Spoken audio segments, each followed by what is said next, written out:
nga guys, nagpalit tayo ng ng timer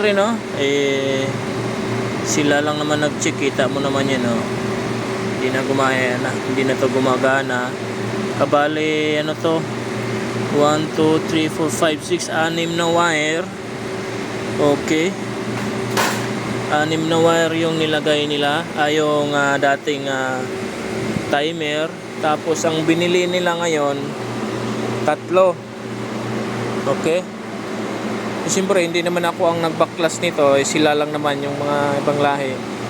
Tapos nung bumili sila nito 3, hindi nila alam kung paano daw nila kasi yun nga, tinatanggal lang nila yung wire. Tapos yun na nga, ito na nga, hindi na sila na alam. Kaya ang ginagawa ko, inanuhan ko muna lahat yung mga wire kung saan yung motor nito, kasi magkaiba naman din to Kaya sinubaybay ko. Ito na yung niya, yung 3 lang naman yung wire ng motor. Yun nga, ito yung dalawa, yung violet tsaka blue, pumunta na to dito. Yun na nga, pag nung una nagkaiba-iba na yung mga wire nito, nagkaiba na. Tapos yun nga, nung nag-testing ako, kasi iba na yung connection. Tapos nung tinesting ko dito, isang direction lang, reverse lang, ganun lang, hindi na siya bumabalik. Kaya ang ginagawa ko, siyempre ganito yon, dalawahan kasi yung kapasitor nito. Kung pagsamahin nasa 1.5, kaya ang ginawa ko ng dalawa, tapos yung dalawang ganon. Yung isa kasi magkaiba, wala, hindi nila nilagay. Kaya yun, ito na yun. Ito na yung reverse at saka forward natin, Tsaka ito na yung supply. Madali na lang itong hanapin, basta pag magkatabi. Ito na yung sa motor natin, sa kapasitor. Kasi ito yung sa supply natin. Okay, panda rin lang natin kung tugma ba.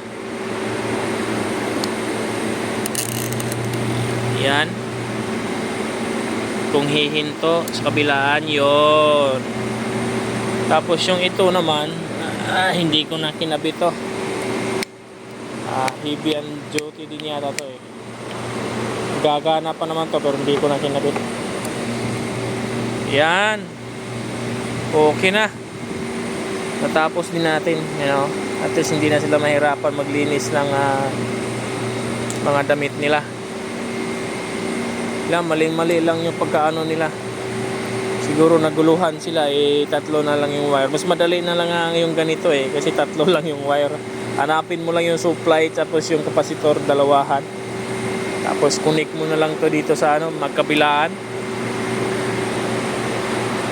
Okay, yan lang guys, at least natapos na. Ulitin natin yan. Tapos kung gagana pa sa kabila. Okay, that's it. Bye bye. Thanks for watching guys.